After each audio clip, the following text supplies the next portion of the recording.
On a Thursday night in January, Somerdale police made a gruesome discovery. How many tears have you shed so far?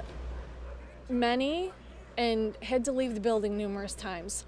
More than 200 animals left to starve to death at Purple Hearted Puppies Animal Rescue. Some of these animals have been forced to eat other animals to even survive. So, you know, there's a lot of sorry people in the world. These rank up there with the best of them.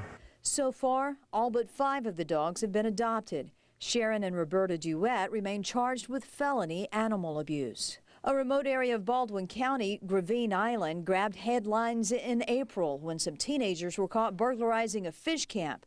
3 men at a neighboring camp chased the kids away, firing what investigators say was a warning shot.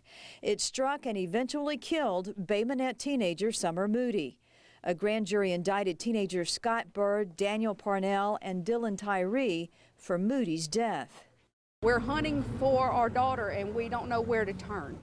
The search for Brittany Wood near Styx River turned up nothing. She remains missing today.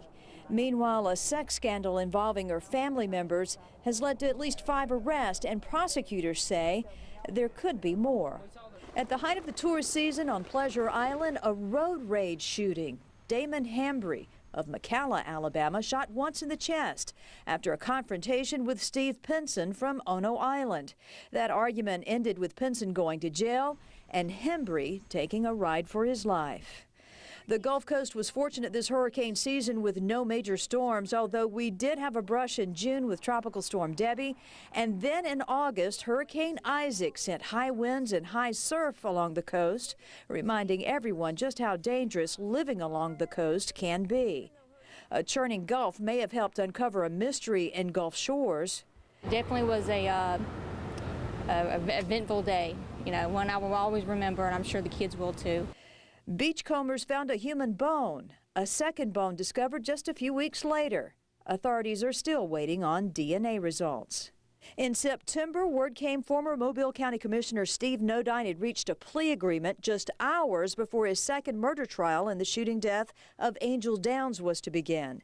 In October, he was back in a Baldwin County courtroom where he pled guilty to perjury, domestic violence, harassment, and ethics violations. He was sentenced to a 10-year split sentence, with 2 years being served in the Community Corrections Program.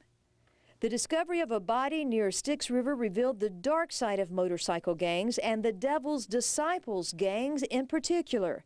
2 disciple members from the Tuscaloosa chapter are charged with capital murder after shooting another member, Sam Dixon, in the face and dumping his body.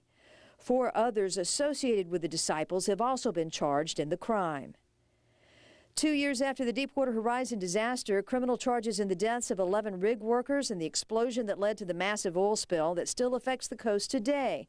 Supervisors Donald Vadrine and Robert Kaluza face manslaughter charges, and BP executive David Rainey is charged with lying to Congress. We have shown, and the company has admitted, that as a result of their actions, people died there unnecessarily. The year ended with a story that still has the county grieving. Deputy Scott Ward was shot and killed Friday after Thanksgiving while answering a call for help by a med unit.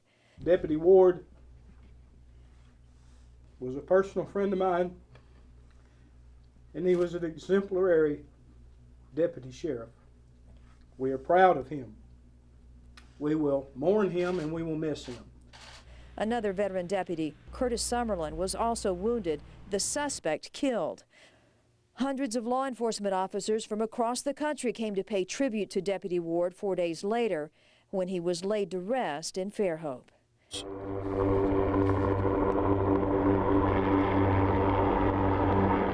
On the Baldwin County beat, Debbie Williams, News 5.